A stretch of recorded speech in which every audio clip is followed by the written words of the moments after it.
ಏನಿದೆ ಮಾದಕ ದ್ರವ್ಯ ಅನ್ನುವಂಥದ್ದು ಬೇರೆ ಬೇರೆ ಬೇರೆ ಟೈಪ್ ವ್ಯಸನ ಮಾಡುವಂಥದ್ರೆ ಮತ್ತು ಬೇರೆ ಬೇರೆ ವಸ್ತುಗಳದಾವ್ರಿ ಮಾದಕ ವಸ್ತುಗಳ ಅದರಿಂದ ಏನು ಸಮಾಜದ ಮೇಲೆ ಕೆಟ್ಟ ಪರಿಣಾಮ ಆಗತೈತಿ ರೀ. ಸಮಾಜದೊಳಗೆ ಯಾವ ರೀತಿ ಆಯ್ತು ಇಡೀ ಕುಟುಂಬ ಹಾಳಾಗತ್ತವ. ಇವತ್ತು ನಮ್ಮ ಕಣ್ಣು ಮುಂದೆ ನೋಡತ್ತೀವಿ ರೀ, ಆ ವ್ಯಕ್ತಿ ಒಬ್ಬ ಹಾಳಾಗಂಗಿಲ್ಲ, ವ್ಯಸನ ಕಲ್ತಂತವ್ರಿ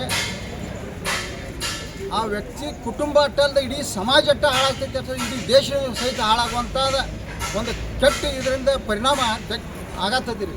ಇದರ ವಿರುದ್ಧ ಏನು ಸಮಾಜದಾಗ ಕೆಲವರು ಆತ್ಮಹತ್ಯೆ ಮಾಡ್ಕೊಂಡಾರ್ರಿ, ಕೆಲವರು ಕೊಲೆ ಆಗಿದವ್ರಿ ಈ ಗಾಂಜಾ ಸಲುವಾಗಿ.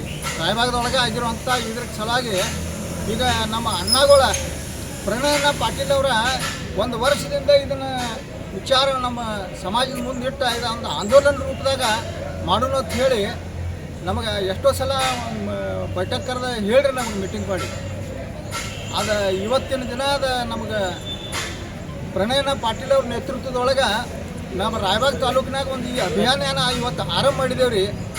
ಇದು ಪೂರ್ತಿ ಸರ್ಕಾರ ಮತ್ತು ಸಂಬಂಧಪಟ್ಟ ಎಲ್ಲ ಇಲಾಖೆ, ತಾಲೂಕಾಡಳಿತ, ಜಿಲ್ಲಾಡಳಿತ, ನಮ್ಮ ಇಡೀ ಜಿಲ್ಲೆ ಒಳಗೆ ಎಲ್ಲಿಯೂ ಸಹಿತ ಮಾದಕ ದ್ರವ್ಯ ಏನದವ್ರು ಗಾಂಜಾ, ಅಫೀಮ್, ಚರಸ್, ಕೋಕೇನ್ ಏನು 1-2 ಅದಾವ್ರಿ. ಅದು ಎಷ್ಟು ಅದಾವ ಅಂದ್ರೆ ಒಂದು ಮುಟ್ಟಿಗೆ ಒಳಗೆ ಬ್ರೌನ್ ಶುಗರ್ ಹಿಡಿದ್ರೆ ಒಂದು ₹1 ಕೋಟಿ ಆಗ್ತದೆ. ಯಾವ ಕೆಟ್ಟ ಪರಿಣಾಮ ಆಗತೈತೆ ಅಂದ್ರೆ ರೀ, ಹೈಸ್ಕೂಲ್ ಹುಡುಗರು ಸಹಿತ ಇವತ್ತು ಗಾಂಜಾ ಸೇದಾತವ್ರಿ, ಕಾಲೇಜ್ ಹುಡುಗರು ಸೇದಾತವ್ರಿ. ಹುಡುಗರು ಅಷ್ಟೇ ಅಲ್ಲ, ಹುಡುಗಿಯರಿಗೆ ಆ ಚಟ ಹಚ್ಚಿ ಅವ್ರನ್ನ ಲೈಂಗಿಕ ಶೋಷಣೆ ಮಾಡುವಂಥ ಕೆಟ್ಟ ಚಟುವಟಿಕೆಗಳು ಈಗ ಎಲ್ಲ ಕಡೆ ನಡೆದವ್ರಿ. ಯಾವ ರೀತಿ ಅಂದ್ರೆ ರೀ, ಈ ಲಾಡ್ಜ್ಗಳಿಗೆ ಅದು ಯಾರೋ ಪರ್ಮಿಷನ್ ಕೊಟ್ಟು ಬಿಟ್ಟಿದ್ದಾರೆ ಗೊತ್ತಿಲ್ಲ ರೀ. ಆ ಹುಡುಗಿ ಹೆಣ್ಮಕ್ಳಿಗೆ ಗಾಂಜಾ ಚಟ ಹಚ್ತಾರೆ ರೀ. ಕಾಲೇಜ್ ಹೈಸ್ಕೂಲ್ ಹುಡುಗಿಯರನ್ನ ನಿರ್ಬಾಲಿಕ ಅಪ್ರಬುದ್ಧ ವಯಸ್ಸಿನ ಹೆಣ್ಮಕ್ಳನ್ನ ಸಹಿತ ಲಾಡ್ಜ್ಗಳಿಗೆ ಒಯ್ಯುವಂಥದ್ದು ನಮ್ಮ ಕಣ್ಣು ಮುಂದೆ ಕಾಣಕತ್ತದ ರೀ. ಅದನ್ನು ಸಂಬಂಧಪಟ್ಟಂಥ ಇಲಾಖೆ, ಜಿಲ್ಲಾಡಳಿತ, ತಾಲೂಕಾಡಳಿತ ಇವರ ನಿಗಾ ಇಟ್ಟು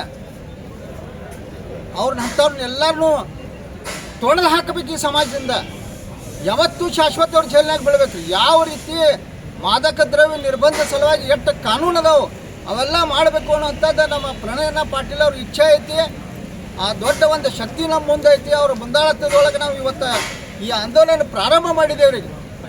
ಈ ಹೋರಾಟಿನ ಎಲ್ಲ ಸಂಘ ಸಂಸ್ಥೆಗಳು ಸಹಿತ 28 ಸಂಘ ಸಂಸ್ಥೆದವರು ಸಹಿತ ನಮ್ಗೆ ಕೂಡ ಕೈ ಜೋಡಿಸಿದ್ದಾರೆ. ಕಾಲೇಜು ವಿದ್ಯಾರ್ಥಿಗಳ ಮತ್ತು ಅವ್ರ ಆಡಳಿತ ಮಂಡಳಿ ಎಲ್ಲ ಕೈ ಜೋಡಿಸಿದರು. ಈ ಒಂದು ದೊಡ್ಡ ಶಕ್ತಿ ಮುಂದಾಳತ್ವದಾಗ ನಾವು ಅಭಿಯಾನ ಏನು ಪ್ರಾರಂಭ ಮಾಡಿದೇವ್ರಿ. ಇದು ಪೂರ್ತಿ